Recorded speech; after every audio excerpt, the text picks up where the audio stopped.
Hinintay din namin kayo doon. Focus sa story. Yeah, yes, Kasi si Pablo ba nagsabi na? Sabi niya, ako, ayoko rin talaga nakasama kami sa music video. Kasi, for example, naiiyak na yung moment. Tapos bigla lumabas sa SB19, si Pablo! Oo nga, no? Makes sense. Mamamatay yung emotion. Parang ganun. So, napag-decide na namin, huwag na tayo sumama. Para focus sa story. Grabe yung emosyon na ibinigay niyo talaga doon. Kahit boss lang yung narinig namin doon sa music video ng Time, talagang daman-daman namin na kasama namin kayo doon sa music video. Thank you, bro. Kick off of Simula at Wakas. Excited na ba kayo? Sobra. Ano yung feeling niyo after niyo malaman na wala pang halos isang araw, sold out na, wala na halos sa tira? Actually, nung napag-usapan pa lang, kaya na ba mag-Philippine Arena? Medyo kaya na ba? Sige, bisitahin lang natin yung Philippine Arena. Okay. Check natin. Ito pinuntahan namin, yung buong team. Ocular, yeah. Kompleto kami, nag-ocular. Pagpunta namin doon, pagtingin namin sa Philippine Arena, pare-parehas kami. Parang kaya naman. Ganon naman. Parang kaya naman. Tapos dumating yung ticket selling day, sabi namin, kinakabahan kami, kaya natin, check na lang natin, ganyan.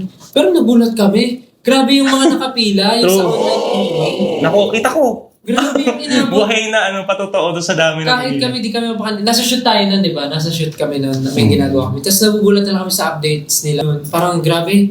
Sobrang lala ng traffic online. Tapos ang bilis din na sold out. At maraming umiiyak na 18 kasi hindi nakakuha ng ticket ng day 1. Kaya naman ang solusyon. Kaya ang solusyon ay mag-day 2. Yun! Day 2! Ang goal namin sa day 2 ay makabili lang yung mga hindi nakabili.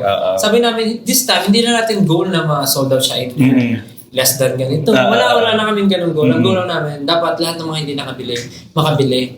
And right now, super na-appreciate namin yung 18 na sa ginagawa nila, ay tawag, bayanihan. Yes. Kasi parang maraming mga estudyante na gusto manood pero hindi kaya. So yung mga 18, international 18, parang nag-ano sila, papa-fun project ba yun? Or something drive? Nagpa-fundraising, mga ganyan. Oo, parang ganun, parang makabili sila ng ticket kaya mabigay nila sa mga student na gustong manood na fans. Diba? Ang galing eh. Nakakatuwa, sobrang nakakatawa. Napakabait ng 18. Ito, para dun sa mga manonood ng day 1 at day 2. Kasi baka mamaya may mga manonood sa day 1 na what if panood din kami ng day 2? Baka iba yung pakita nila. Dapat wala ng what if. What if? Walang what if. Manood na. Kasi may mga natitira pang ticket for day 2. Magsisisi kayo pag di kayo nanood ng day 1 ay ng day 2. Teka, may budget pa ba tayo? Magda-day 2 ba tayo?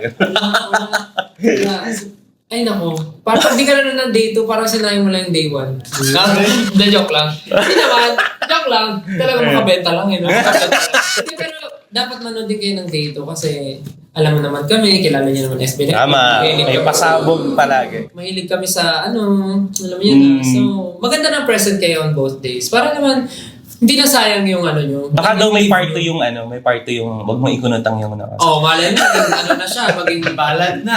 Balad na. Gusto ko yun. Sobrang laki ng